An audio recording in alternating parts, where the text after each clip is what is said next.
북한 김정은 위원장이 최근 공개 처형이라는 카드를 꺼내 들었습니다. 북한 내부 단속의 고삐를 다시 틀어쥐는 모양새인데요. 김정은이 또 공개 처형 카드를 꺼낸 이유, 자, 대상이 누구였나 봤더니요, 고위급 육군 장교였습니다. 육군 장교를 무슨 이유로 처형을 했다는 겁니까? 지금 이제 인민무력성의 네. 후방국 검열국장, 이게 이제 인민군 중장 정도 되는데요. 네. 사실 이제 현주성 중장을 이제 공개 처형했다는 겁니다. 사실 북한의 지금 식량난이 굉장히 좀 내부적으로 심각한 상황. 그렇죠. 근데 문제는 이런 식량을 배급하는 과정에서 어떤 이제 이 월권을 행위를 해서 이 네. 관련해서 이제 공개적으로 처형을 했다는 것인데, 특히 북한 군 같은 경우가 요즘 이제 여러 가지 이권이 떨어져 나가면서 많은 지금 식량 부족 사태를 겪고 있지 않습니까? 네. 그러다 보니까 아마 뭔가 공개적으로 이런 데 대한 좀 경고를 하기 위한 네. 그런 조치가 아닌가 보여집니다. 안 박사님, 공개 처형 이유를 보니까 이 식량을 자의적으로 판단해서 나눠줬다는 것, 이것도 표면적인 이유지만 또 이런 말을 했다는 것, 핵을 만드느라 고생 안 해도 된다, 이 말을 했다는 것 자체에 대해서 사상적인 문제점을 굉장히 심각하게 여겼던 것 같아요. 김정은이 그냥 말 한마디를 하면서 곧장 처형이 됐다면서요? 그렇죠. 일종의 이제 비핵화를 진행하면서 뭐 핵 만들어 고생 안 해도 된다, 저거 맞는 말 아닙니까? 네. 저런 말을 했다는 건 그동안 이제 선군 정치라면서 뭔가 아하. 긴장을 풀지 말아야 되는데, 먼저 앞장서서 저런 말을 하다 보니까 이게 시범 게임에 걸어서 한 총살시킴으로써 다른 이제 군인들, 북한 주민들의 이제 입을 단속하고자 하는 그런 시범 게임에 이제 그 의미가 있는 것입니다. 아, 근데 북미 정상회담에서요, 인권 문제가 본격적으로 거론되진 않았지만, 지금 북한 김정은 입장에서는 전 세계가 다 지켜보고 있는 가운데 공개 처형을 했다는 건 인권 문제에 아주 치명적인 오점을 남길 수도 있는 그런 얘기 아닐까요? 인권 문제라고 얘기를 우리가 해야 되겠죠. 그런데 일단 군인을 죽였기 때문에, 네. 이건 민간인 죽인 것도 아니기 때문에 우리가 뭐라 하기 좀 그럴 겁니다. 아, 그게 뭐 차이가 있습니까?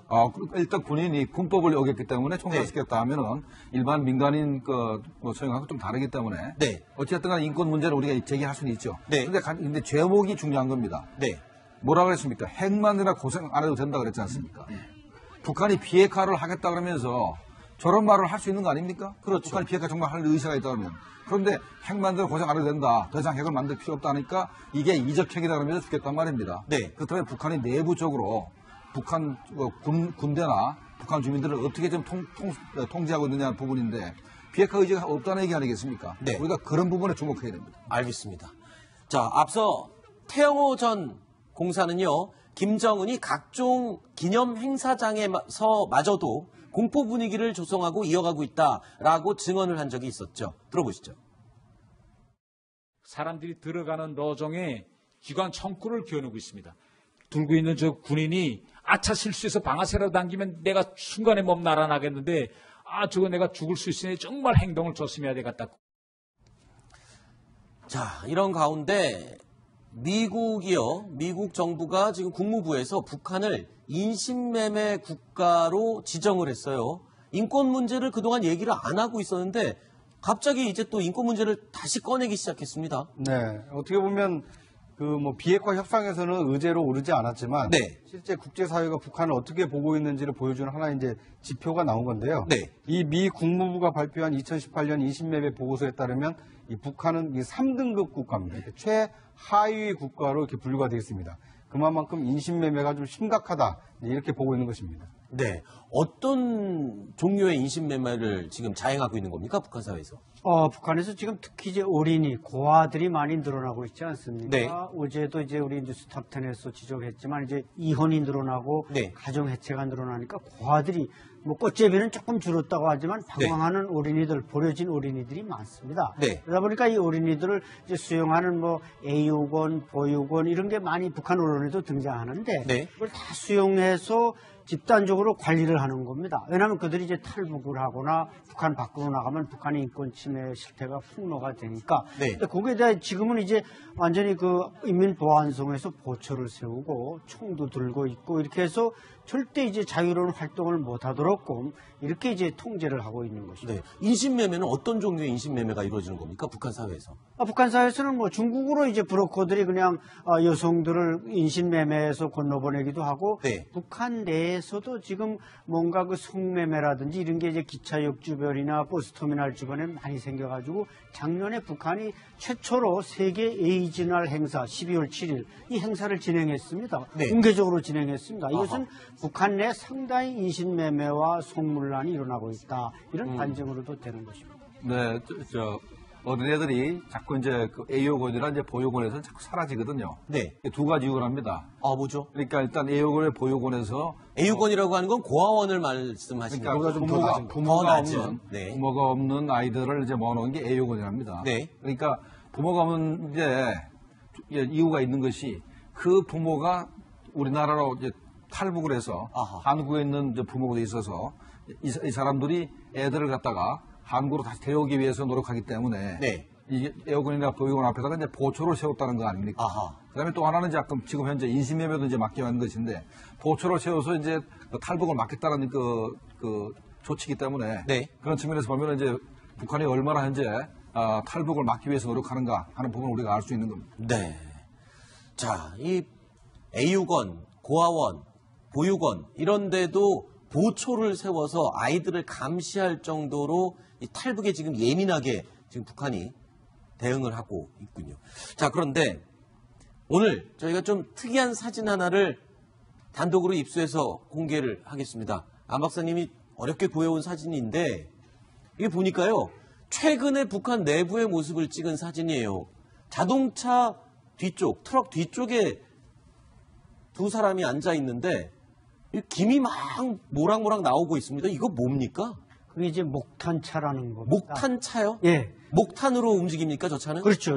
이제 시동 걸 때는 한 사이다병으로 하나 정도 휘발유가 들어가고, 네. 그 다음에 이제 목탄의 가스에 의해서 가는 게 목탄차입니다. 그러면 저 차는 가면서 계속 목탄을 집어 넣어줘야 되는 겁니까? 그렇죠. 저 두 사람이 앉아있는 게 그 집어넣어줘야 되고, 아. 또 각도가 뭐 20, 30도 경사지만 나와도 이게 힘이 약해서 올라가지를 못하니까, 네. 밀기도 해야 되고, 그래서 꼭 적재하면 사람이 몇 명 타야만 됩니다. 저런 차가, 목탄차가 아직도 운영되는 나라들이 많이 있을까요? 글쎄요. 어떻습니까? 그래서 다른 나라에서 목탄차 쓴다는 얘기는 못 들었습니다. 네. 저건 이제 민간인도 저렇게 목탄차를 쓰지만은 북한군에도 전방에도 휘발유가 부족해서 목탄차를 쓰고 군에서도 목탄차를 쓰고 쓰고요. 있습니다. 네.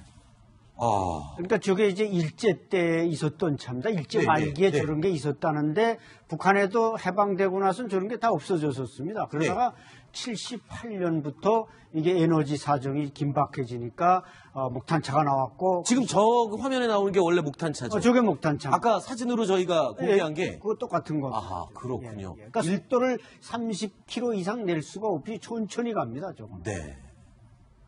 굉장히 보기 드문, 요즘 현대에는 보기 드문 자동차를 아직도 북한 주민들은 타고 다니는 거예요. 저게 바로 이제 유엔 제재 때문에 네. 정제유를 도입하기가 힘들어지니까 네. 저게 다시 등장하는 겁니다. 그렇군요. 그리고 또 이번에 북미 정상회담 이후에 북한 내부는 지금 축제 분위기라는 이야기들을 계속 전해 듣고 있어요. 그래서 9월 9일 구구절에 대형 이 매스 게임이죠.